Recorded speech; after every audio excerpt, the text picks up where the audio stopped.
my name is Cyan. That's spelled TSI''ANN. To this area, what changes would I bring to this area? First and foremost, I believe that in order to change the environment or change the atmosphere, you have to nurture the seeds, right? And in the community, the seeds would be the children. You have to nurture the children in this community because they are going to be the ones who are going to take over when we are old. So we have to be able to invest in these children so they can be able to take it over, but not just take it over and do anything with the community, but take it over and be able to care for it and advance the community. Growing up in this area, I've seen a lot of changes. The changes that I've seen was encouraging kids to be more creative, encouraging youth to delve into their interests and just kind of take what they've learned from the adults in their lives, but then also be able to add their spin on it.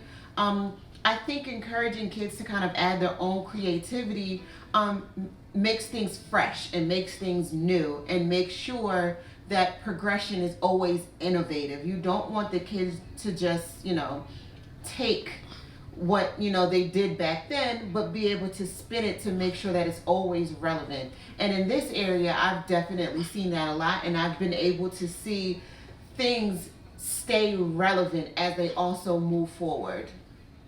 So ways that I have brought awareness to police brutality is one, by speaking at community forums and just kind of speaking, on behalf of the community, but then also to the figureheads of the community and letting them know what we see, and just telling them, hey, this is what you believe or perceive to be going on, or what you want to be going on, but as a community member, I'm telling you what's going on. Being an activist in the community it's very difficult, and what you kind of the predicament that you find yourself in is that you are a public figure and you are under scrutiny of the public eye 24/7. You know what I mean?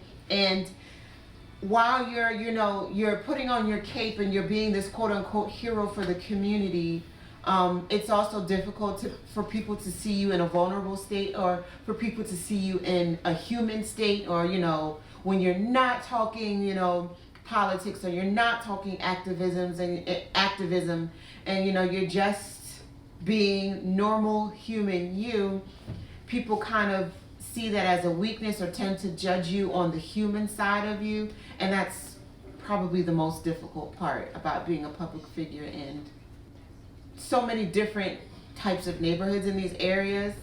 You have your neighborhoods that are just completely, desolate, food deserts that don't have any resources for kids and for people. So they're just kind of surviving how they know how. It may not be conducive, but they're using what they have to survive.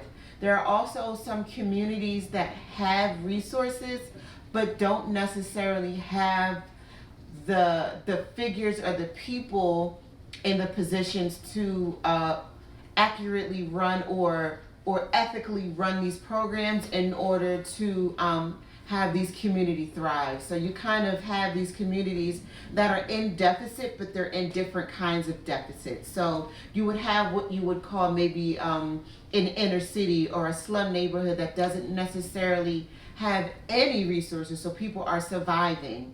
However, you have communities that are, that are deemed a little more affluent and they have these resources, but the people in charge aren't necessarily investing in these resources or running these resources as they should. So it on the outside it looks like everything is there, but on the inside it's depleted as well.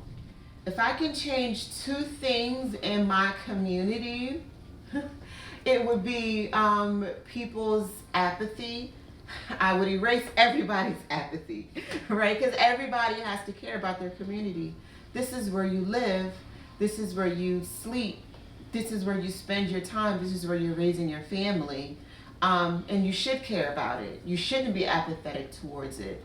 You know, regardless of how you feel, you should feel something. And when you feel something, you'll be drawn to do something. You'll be drawn to make change.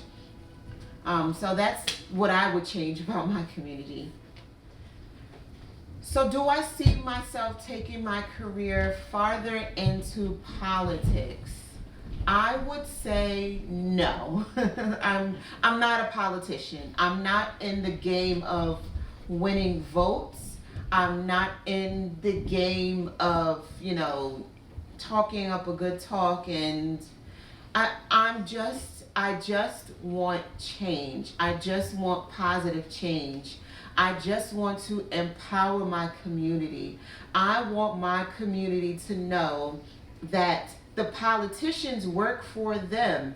I want them to know that they have the power to make the change in their community, that they don't have to rely on a politician. I don't want people to even rely on me as an activist. I want people to get the information and to say, you know what? I can do something about it. Let's rally together and let's do something about it. My advice and encouragement to the youth coming up is to be yourself. Don't be afraid to take old norms and flip it. And what I mean by that is, like I was saying earlier, don't be afraid to be innovative. Some of those ideas that seem, you know, so far-fetched are what can project your community or even yourself, you know, towards your future.